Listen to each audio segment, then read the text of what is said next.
Hello everyone, hope you all are doing well. Welcome to Diplomat's Desk.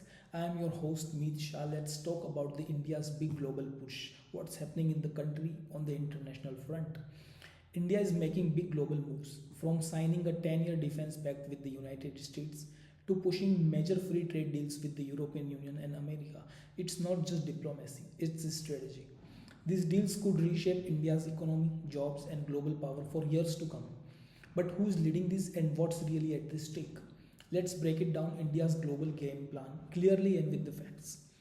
First, India's Defense Minister Rajnath Singh recently met US Secretary of War Pete Hegseth in New Delhi. Together, they signed a 10-year defense framework agreement, a roadmap to boost cooperation in joint exercises, defense tech, and manufacturing.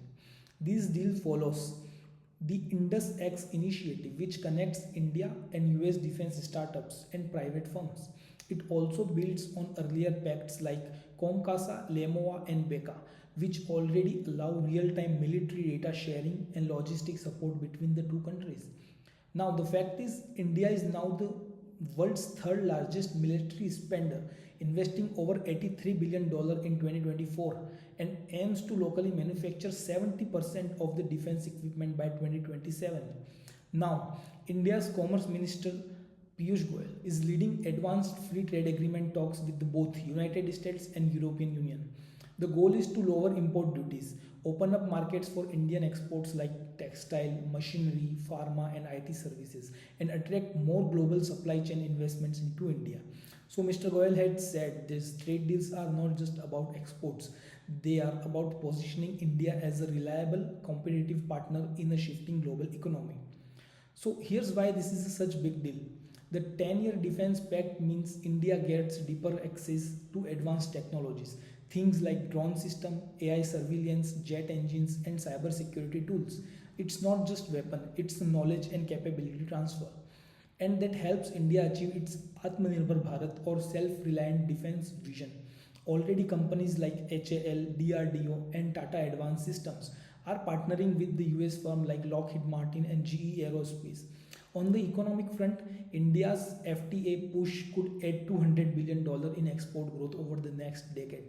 The European Union and United States together make up nearly 30% of India's export market, and foreign investment inflows from these regions crossed $50 billion last year.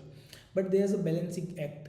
India has to protect its farmer, its MSMEs, and its local industries, while still opening up to its markets for the foreign goods and competition.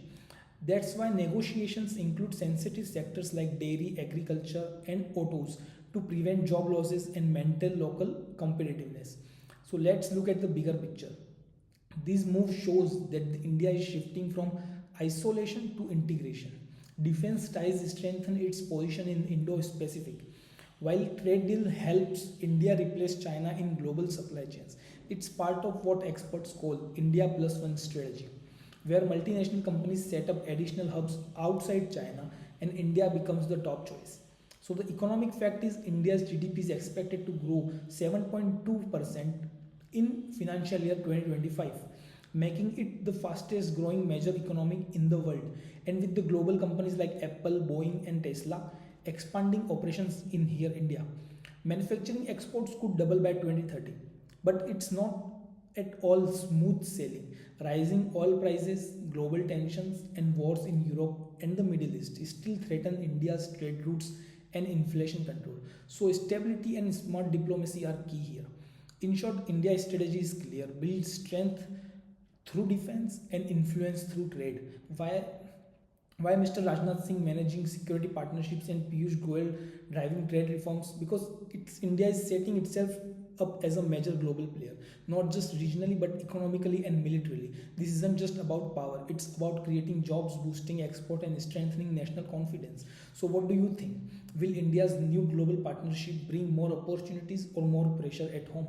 Share your thoughts in comments and don't forget to like, share, and subscribe for these explainers on how India's economy, politics, and global strategy are evolving.